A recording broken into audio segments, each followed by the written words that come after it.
Bem-vindo ao Decisão Benfica. Chega ao fim a campanha para as eleições do Clube Encarnado.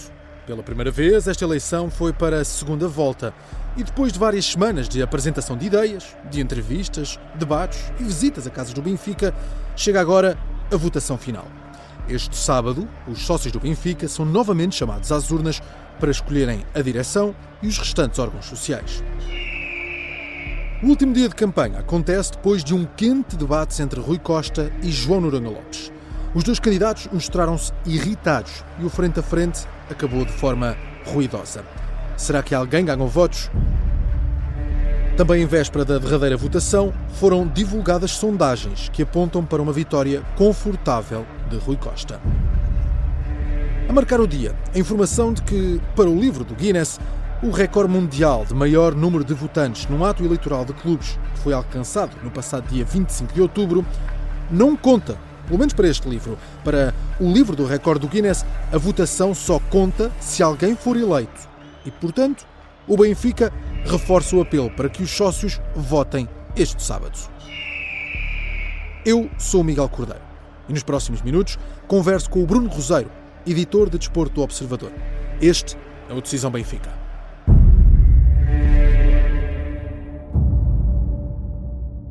Bem-vindo, Bruno. Olá, Miguel. Vamos aos temas fortes deste último dia de campanha e temos que começar, claro, pelo debate. Ora, nós ontem até dissemos que estava praticamente toda a gente cansada, até utilizámos essa expressão saturados, todos estamos saturados desta campanha. Ora, estando saturados ou não, o que vimos ontem foi um espetáculo bem diferente daquilo que tínhamos assistido nos debates anteriores. Sim, e com a surpresa de ser na BTV. Sou sincero, isso para mim é ponto prévio e foi a principal surpresa. Eu diria que vimos um João Noronha Lopes que se preparou, mas não ia preparado, e um Rui Costa que ia preparado, mas não se preparou. E o que é que isto significa? João Noronha Lopes claramente era alguém que ia com mensagens muito concretas para dar, pescar os olhos e apontar eleitorados muito específicos, mesmo sem os nomear, mas depois teve um problema, que foi, estando sempre por cima neste debate e dando uma imagem completamente diferente daquilo que tinha deixado nos debates anteriores, não conseguiu evitar a parte da gritaria, da polémica, do mentiroso, do choque mais frontal.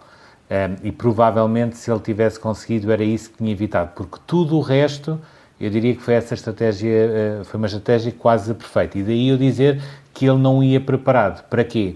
Para ter um plano B que evitasse esse choque mais frontal com o Rui Costa, que permitisse a Rui Costa fugir na base do mentiroso, já está outra vez, só pensa em mim, etc. Por outro lado, Rui Costa ia preparado com o relatório do MEITE, feito pelo Pedro Ferreira, ia preparado com a ata onde Noronha Lopes sai, mas não se preparou e chegou àquele debate achando que era apenas mais um, não percebendo a importância que aquilo poderia ter se Noronha Lopes conseguisse inverter por completo aquilo que tinha acontecido na semana passada e demasiado confiante. Acho que para mim esse foi um dos grandes problemas. E quando nós vemos, e basta apanhar os primeiros 3 minutos de debate, nem é preciso mais do que isso, percebemos logo tudo aquilo que aconteceu, ou seja, uma intervenção inicial de João Noronha Lopes, onde, nunca referindo o seu nome, falava para eleitorado que é de Luís Filipe Vieira, sobretudo naquela frase de eu não sei se o Rui tem netos, porque é um bocado mais novo do que eu, mas eu já estou cansado de chegar a casa e os meus netos me verem tristes e os meus netos perguntarem porque é que o Benfica está a perder todos os dias e eu não conseguir dar respostas. Este tipo de conversa é um tipo de conversa para ir exatamente para esse eleitorado e para dizer, atenção, nós estamos habituados a um Benfica a ganhar. Luís Filipe Vieira, durante 20 anos, colocou um Benfica a ganhar e teve a segunda década com mais títulos, e agora aquele que seria o seu sucessor está, no fundo, a beliscar aquilo que deveria ser o seu legado também em termos desportivos, e o mandato não está a correr bem, e um campeonato em 4 anos é apenas a ponta do iceberg de tudo aquilo que correu mal em relação ao mandato.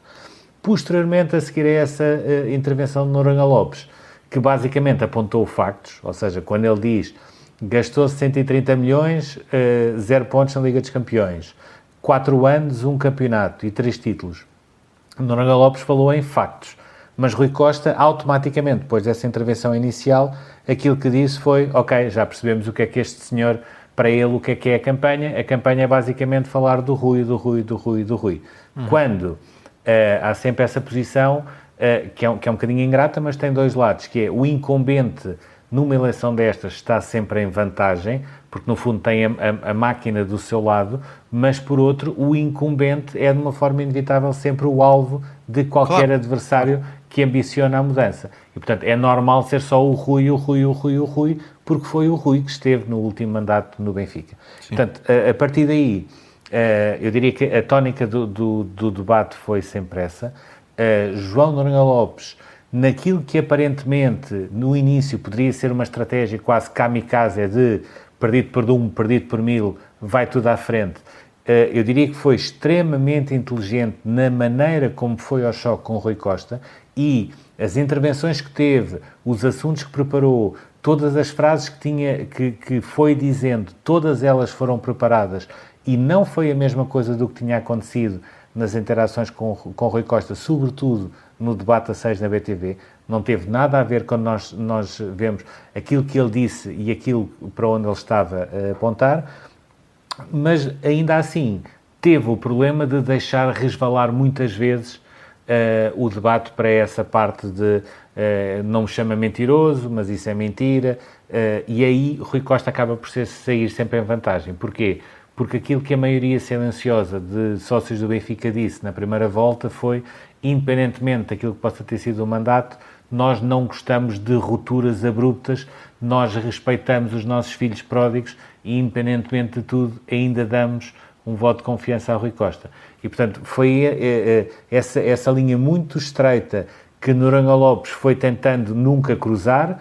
Quando o debate resvalava um bocadinho, sim, acabou mesmo por atravessar essa linha. Sim, resvalou, dos dois lados, não é? Aliás, quando o moderador, Luís Costa Branco, tem feito um trabalho excepcional, chega ao ponto de dizer ao futuro presidente do Benfica, seja ele Rui Costa ou Noronha Lopes, atenção, meus senhores, nós não estamos a fazer um bom serviço para o clube, acho que nem precisamos dizer mais nada em relação ao debate. Portanto, acho que tudo isso fica logo aí dito. Saltamos depois para a parte da mensagem final, onde voltou outra vez aquilo que é o foco de Noronha Lopes e de Rui Costa nesta fase. Noronha Lopes, por um lado, utiliza uma estratégia que é muito utilizada na política e provavelmente terá tido ajuda ou preparação com pessoas que também estão habituadas a lidar com a política, que é partir daquela base de se vocês querem um Benfica a ganhar um campeonato em 4 anos, se querem um Benfica cada vez pior financeiramente, se querem um Benfica que não é respeitado por ninguém, então não votem em mim. Se querem um Benfica ganhador e se querem um Benfica a liderar todos os processos e a ser respeitado, então votem em mim. Pronto, isto é uma estratégia muito política, sim. Mas no fundo a mensagem principal era essa, era depois daquela atitude aparentemente kamikaze, mas que fez muito sentido nesta fase, porque Noronha Lopes obrigatoriamente tinha de arriscar e tem de tentar ganhar votos, porque fazer 30, 35, 40 ou 45% é a mesma coisa, perde sempre a eleição e seria a segunda eleição consecutiva a perder. Da parte de Rui Costa, um pedido de desculpa aos sócios benfiquistas sobre tudo aquilo que tinha acontecido no debate, ou seja, mais uma vez, levando a tónica de tudo aquilo que tinha acontecido para o outro candidato que está a provocar-me, só me sabe atacar, não tem projetos, não tem nada, peço imensa desculpa aos sócios do Benfica por tudo aquilo que aconteceu, mas no final a fazer aquele que é o apelo mais importante nesta altura para o Rui Costa, que é a obrigatoriedade de ter o máximo de votantes possível também nesta segunda volta. E porquê? Porque quanto mais votos existirem, mais Rui Costa vai sair favorecido e isso tendencialmente será sempre uma verdade. Já vamos voltar a essa questão da dimensão da votação. Temos que falar também de uma sondagem, ou pelo menos de sondagens que estão a ser divulgadas nesta reta final, que vão dando vantagem a Rui Costa. Sim, 2 sondagens da Intercampus e da Pitagórica, os resultados ligeiramente diferentes, mas um vencedor sempre, que é Rui Costa. fazendo depois o cálculo e uma distribuição equitativa dos valores das percentagens dos outros candidatos, o Rui Costa poderia até chegar quase até aos 70%. Há uma outra sondagem que lhe dá um bocadinho menos. Agora, aquilo que nós vemos é, antes do jogo do Bayer Leverkusen, as coisas estavam preparadas para Rui Costa ganhar as eleições, segundo estas sondagens, entre os 60 e picos por cento e os 70%. Entretanto, o que é que aconteceu? Houve o jogo do Bayer Leverkusen com a 4ª derrota consecutiva na Liga dos Campeões, houve também este debate da BTV, onde claramente Noronha Lopes sai por cima. Quer isto dizer que Rui Costa pode perder votos? Não pode. Mas quer isto dizer que é um perigo haver menos votantes do que ele gostaria de ter este sábado? Sim. Aí sim, isso poderá ser um perigo. Sim. E, portanto, estas sondagens têm sempre este problema de serem sondagens muito contextualizadas no tempo, porque basta uma bola entrar, basta um resultado não sair, basta haver uma acusação ou outra. Há pelo menos uma das sondagens que é feita antes do jogo frente ao Leverkusen. Portanto, são as duas, foram as duas aqui feitas, portanto, sim, aqui ao pé. Isso pode logo mexer, pode sempre mexer com a intenção de ir votar ou não e também com a intenção de voto, neste caso.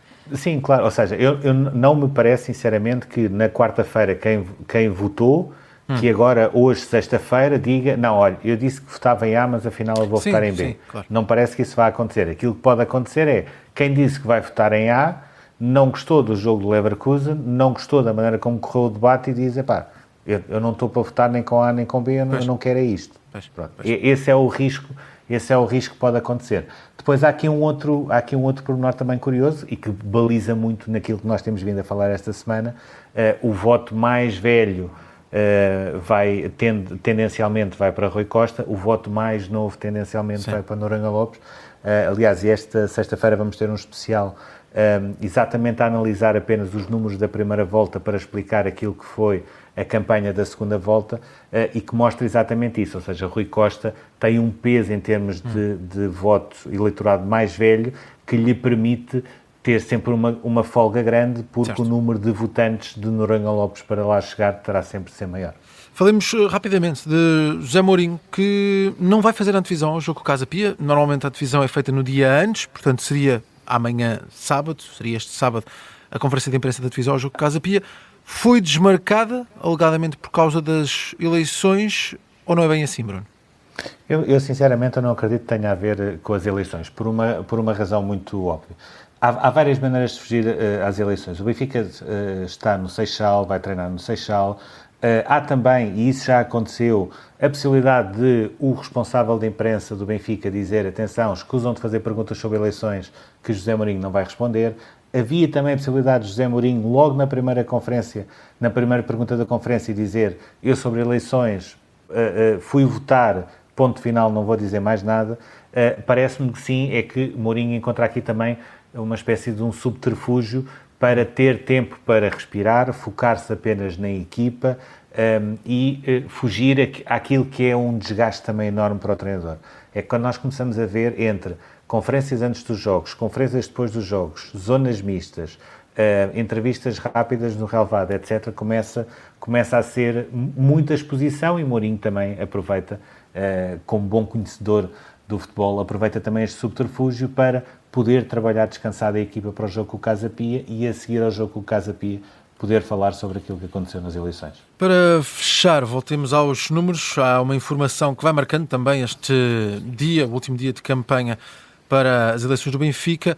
A informação que tem sido divulgada pelo próprio Benfica de que a votação da primeira volta não pode contar para um recorde do Guinness, poderá contar para muitas coisas, mas para o recorde do Guinness não conta, e de acordo com o representante do Guinness, Richard Steening, esteve em Lisboa por causa deste assunto, diz que essa votação não conta porque não foi eleito nenhum presidente e, portanto, o próprio Benfica já enviou uma mensagem aos sócios a dizer que só a votação de amanhã conta para este recorde do Guinness.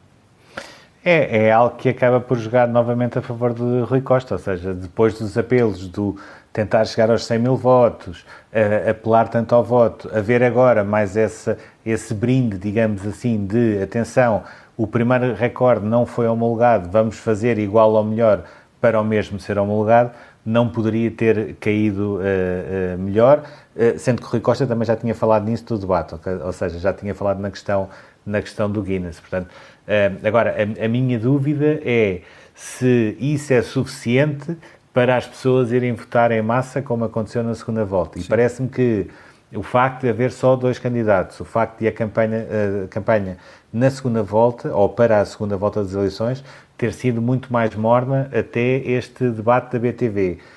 E o facto de não haver jogo, tudo pode contribuir para que o número baixe, e isso, claro está, é tudo aquilo que os responsáveis do Benfica não querem, e agora existe uma nova cenoura à frente, que é a possibilidade de chegar a esse recorde do Guinness que possa ser homologado. Para mim, com ou sem recorde do Guinness homologado, aquilo que aconteceu há 2 semanas já é histórico. Claro. E isso, para mim, é o maior recorde que fica. Agora, se é do Guinness ou não Guinness, não é.